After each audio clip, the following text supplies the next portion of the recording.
আসসালামু আলাইকুম। অনুসন্ধানী বাংলা টিভির পক্ষ থেকে সবাইকে স্বাগতম। আপনাদের সাথে আছি আমি মোসরু।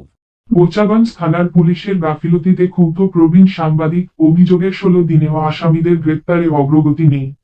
দিনাজপুরের বোচাগঞ্জ থানার পুলিশের বিরুদ্ধে গুরুতর গাফিলতির অভিযোগ তুলেছেন প্রবীণ সাংবাদিক মজিদ খান। তিনি জানান, গত ১৮ নভেম্বর ২০২৪ তারিখে বোচাগঞ্জ থানার ভারপ্রাপ্ত কর্মকর্তা ওসি জাহিদ হাসান সরকার এবং তদন্ত কর্মকর্তা প্রদীপ রায়ের কাছে ৯ জনকে আসামি করে একটি লিখিত অভিযোগ দায়ের করেছিলেন। কিন্তু দীর্ঘ ১৬ দিন পেরিয়ে গেলেও কোনো কার্যকর পদক্ষেপ নেওয়া হয়নি।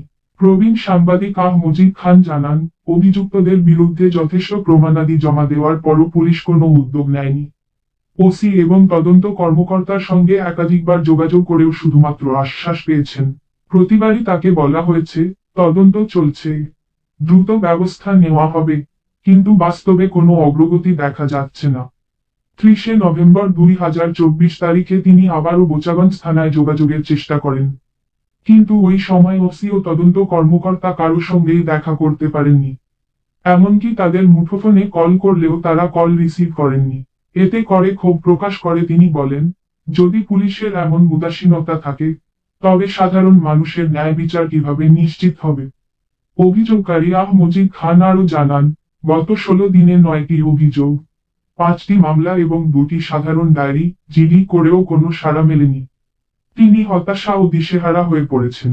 তার প্রশ্ন, প্রমাণ থাকার পরও যদি আসামিরা ধরা না পড়ে, তবে সাধারণ মানুষের ভরসা কোথায়? এ বিষয়ে বোচাগঞ্জ থানার ওসি জাহিদ হাসান সরকার এবং তদন্ত কর্মকর্তা প্রদীপ রায়ের কোনো মন্তব্য পাওয়া যায়নি। তাদের সঙ্গে যোগাযোগের চেষ্টা করা হলেও তারা সাড়া দেননি। স্থানীয়রা এ ঘটনায় উদ্বেগ প্রকাশ করেছেন। তাদের মতে, প্রমাণ থাকার পরও পুলিশি উদাসীনতা আইনশৃঙ্খলা ব্যবস্থার প্রতি জনগণের আস্থাকে প্রশ্নবিদ্ধ করছে। তারা দ্রুত এ বিষয়ে ঊর্ধ্বতন কর্তৃপক্ষের হস্তক্ষেপ কামনা করেছেন। প্রবীণ সাংবাদিক মজিদ খান প্রশাসনের কাছে দ্রুত বিচার প্রক্রিয়া শুরু এবং আসামিদের গ্রেপ্তার নিশ্চিত করার দাবি জানিয়েছেন।